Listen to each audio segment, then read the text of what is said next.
Bueno, muy bien, vamos adelante con los últimos algoritmos para finalizar la materia y entonces es válido para todas las comisiones.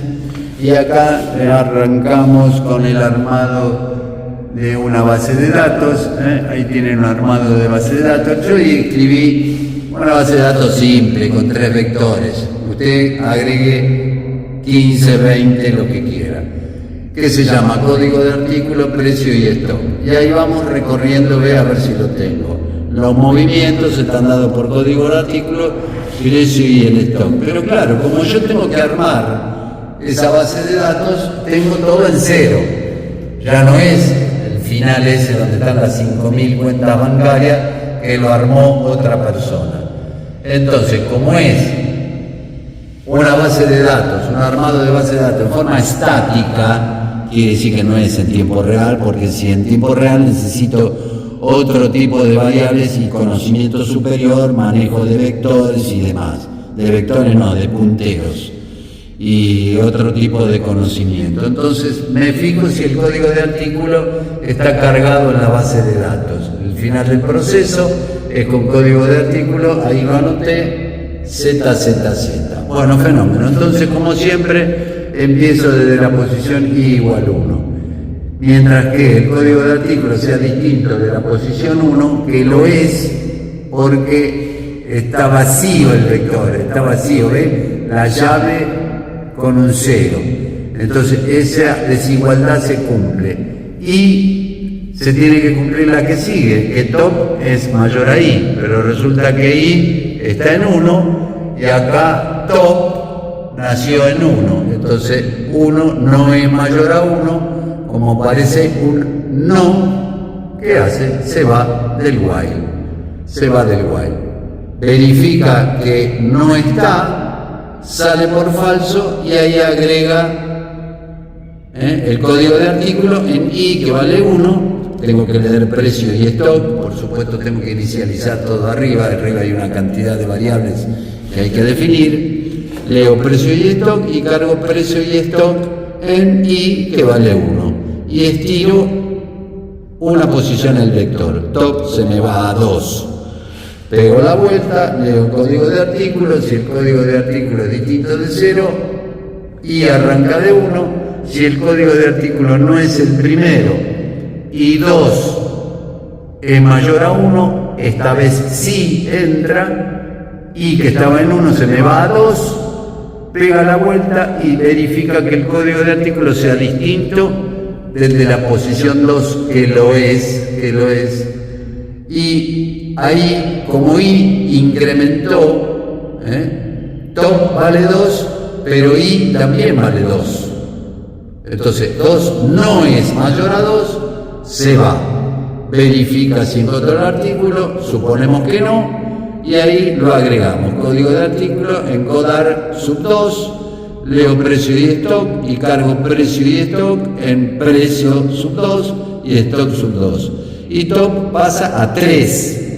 De nuevo, leo código de artículo, pego la vuelta, me fijo que sea distinto de ZZ, plancho i en 1 y verifico que el código de artículo no esté ni en la posición 1, ni en la posición 2 y tampoco en la posición 3.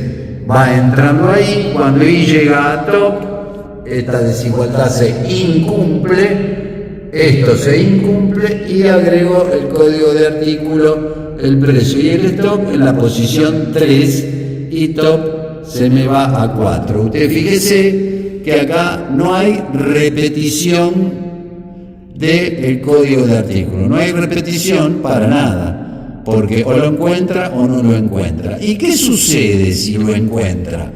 Si lo encuentra, hay algún movimiento de tipo comercial, alguna copia o alguna venta, ¿no? Entonces leo el movimiento al estilo del banco. Si el movimiento es 1 y sale por verdadero, entonces yo estoy acopiando. Le pido al mayorista que me mande una cantidad y además le pido el nuevo valor. Si el nuevo valor está allí indicado por el índice.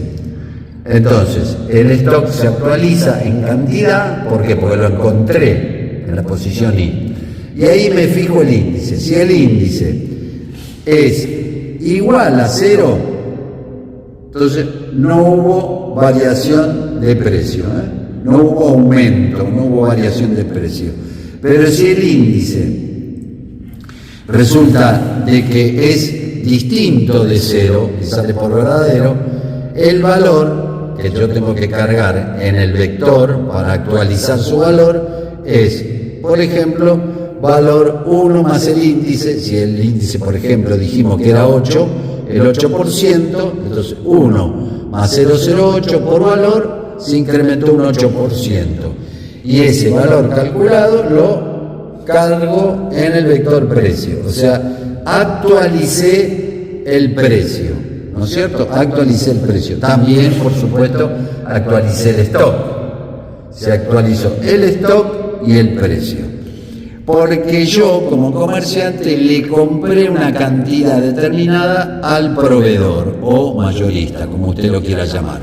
Pero si usted entra al local, yo quiero hacer una venta, entonces el movimiento es distinto de uno, suponemos que no hay error de tipeo, y entonces leo la venta. ¿La venta qué es? La cantidad de productos que usted quiere llevar. Primero hago una verificación del stock.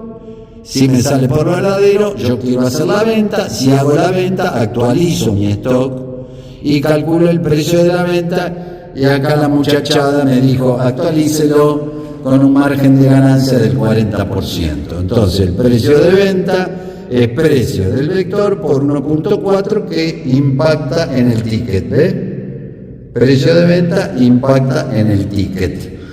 ¿No es cierto? Por supuesto que si no hay stock y sale por falso, bueno, no tengo stock, igual que el final del banco, no tengo stock. Y bueno, y así voy pegando la vuelta, tanto en artículos nuevos como en artículos que ya tenía, pidiendo al mayorista o haciendo una venta a mis clientes. Tolera todo tipo de movimiento comercial, hasta que código de artículo sea ZZZ. Cuando sea ZZZ, bajé la persiana y quiero saber en un listado cómo quedó cada código de artículo con su precio y el stock. Entonces acá hago un informe, el código de artículo, el precio y el stock a 3 columnas, con el cuidado de que I llega a un valor anterior a top. ¿Por qué? Porque top quedó actualizado para recibir un nuevo artículo, pero no hubo nuevo artículo porque no compré más artículos. Entonces top quedó uno más que la extensión de la base de datos real. Por eso en el argumento del for pongo I menor a top. ¿Para qué sucede? Fíjense que yo acá puse ticket más igual, estoy haciendo ventas. Pero un cliente puede comprar varios artículos. ¿Dónde están los artículos? Acá, en los vectores, ¿ven? Y un cliente puede hacer varios artículos. Entonces yo le hago acordar. ¿Se acuerda usted cuando teníamos a mi amigo el granjero que tenía gallinas, cerditos, vaca, caballo, lo que sea? Todo este algoritmo viene a parar acá adentro. ¿Por qué? Entonces, porque leo el cliente, armo la clave, cliente anterior, pregunto si el cliente es el cliente anterior, este cliente está comprando otro código de artículo, ¿no es cierto? Si entró en una casa de repuesto, por ahí compró, no sé, un juego de bujías, un juego de filtros, un limpiaparabrisas, y es el mismo cliente, ¿ven? El mismo cliente. Por eso yo pongo aquí en el algoritmo más grande ticket más igual, porque estoy apelando a un control de que el cliente me compra varios artículos. Entonces todo este tema va ahí adentro. Es un poco largo, pero bueno, se puede hacer tranquilamente. Bueno, entonces esta es la novedad de esta última clase, armado de una base de datos.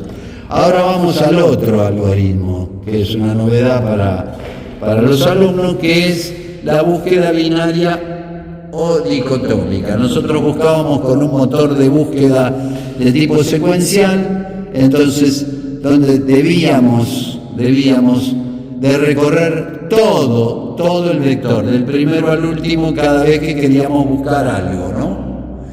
Acá el motor de búsqueda binaria es mucho más eficiente, porque usted fíjese, si yo quiero encontrar un elemento que llamo buscado, y este elemento está en la primer mitad de la campana de Gauss, ahí dibujé una campana de Gauss.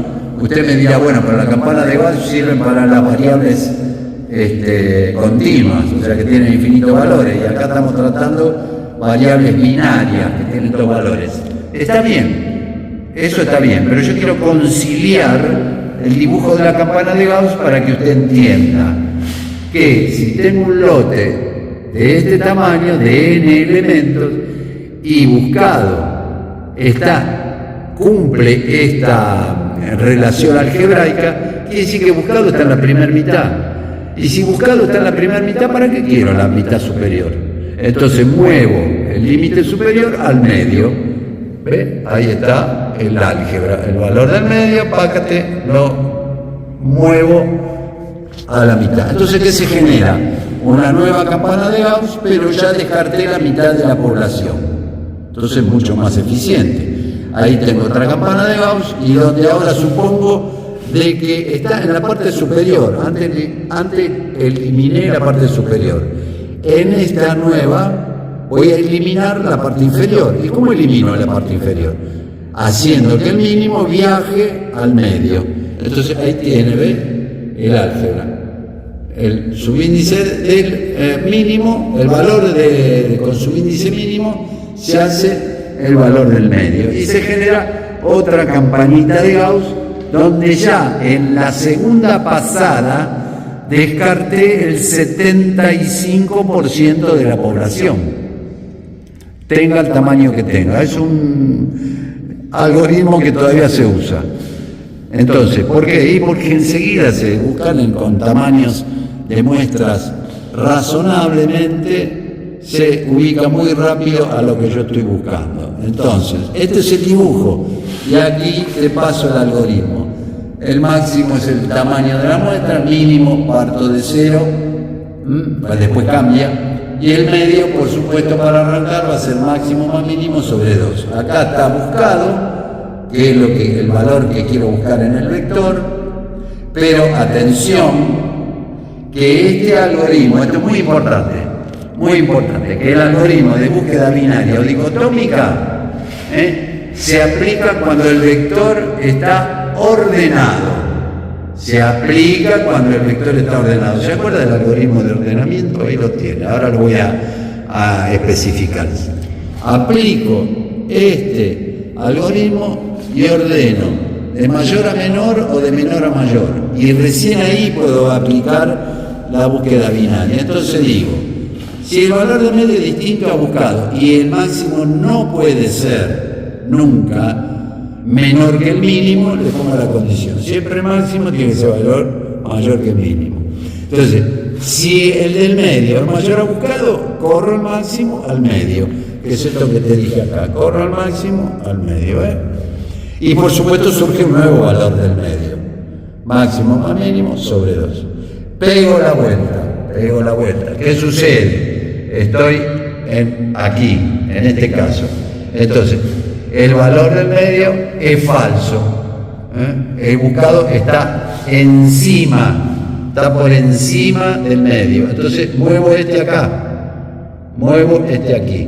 Entonces, el valor mínimo lo hago medio más 1. ¿Qué significa? Que lo traslado acá, y cada vez que pase por falso, lo hago caminar 1 y genero una nueva campana de Gauss, en el caso de que no coincidiera con el medio, ¿no es cierto?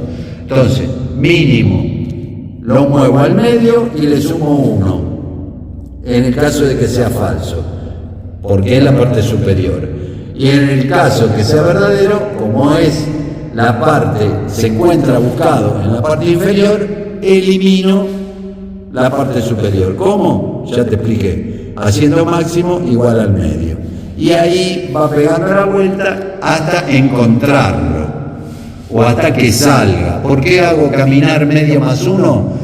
¿No es cierto? Hago caminar mínimo medio más 1 por esta condición, para que termine, porque si no, no finaliza. Por eso el mínimo va caminando. Muy bien, como va caminando, nunca puede ser mayor que el máximo. ¿Ve? Ahí está la condición. Cuando salió, verificamos que lo encontramos y si lo encontramos, lo que se informa es que se encontró en el valor de subíndice que yo llamé MED, que es el último calculado. Entonces, ¿dónde encontré, por ejemplo, el código de artículo? El código de artículo lo encontré en el vector, en la posición MED, con su precio en la posición MED y con un stop en la posición MED. Quiere decir que, ojo, MED no es el valor, sino que es el subíndice. Acá lo que se determina es el subíndice. ¿Correcto? Cuando pongo buscado ahí y buscado acá, acá sí es el valor, pero lo encontró en MED.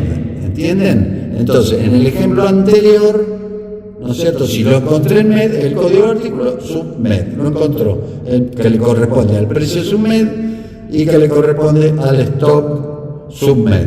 Ahora, para aplicar este algoritmo, tiene que estar el vector, por ejemplo, código de artículo ordenado, de mayor a menor o de menor a mayor.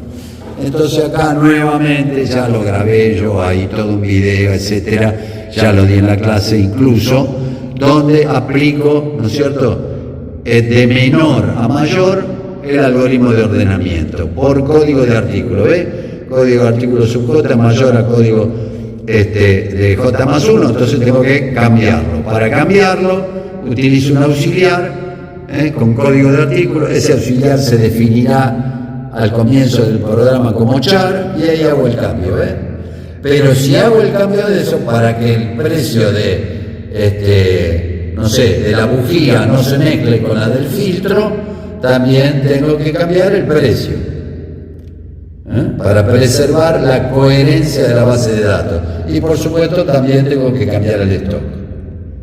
Entonces ahí, en este nivel de conocimiento, con 3 vectores en la base de datos, necesité 9 sentencias. Si L se hace 1 es porque hubo un movimiento. Cuando pego la vuelta, plancho L en 0. R es el factor de acortamiento del vector, ya lo expliqué en la clase anterior, y de nuevo empiezo a arrancar con código de artículo ordenándolo todo. Cuando se cumplió esta condición, se va y recién allí, que lo dejé ordenadito, recién allí puedo aplicar la búsqueda binaria. Si no, me va a dar un disparate y voy a desordenar toda la base de datos que construí por allá. La voy a tocar, la voy a desordenar y se va a un merengue que no sirve para nada absolutamente. Bueno, estos son los 2 últimos algoritmos que vemos. Les recuerdo, armado de una base de datos. Ahí repasamos el ordenamiento, en ese caso de menor a mayor, y la novedad, búsqueda binaria o dicotómica. Espero que sea de tu utilidad y nos vemos próximamente.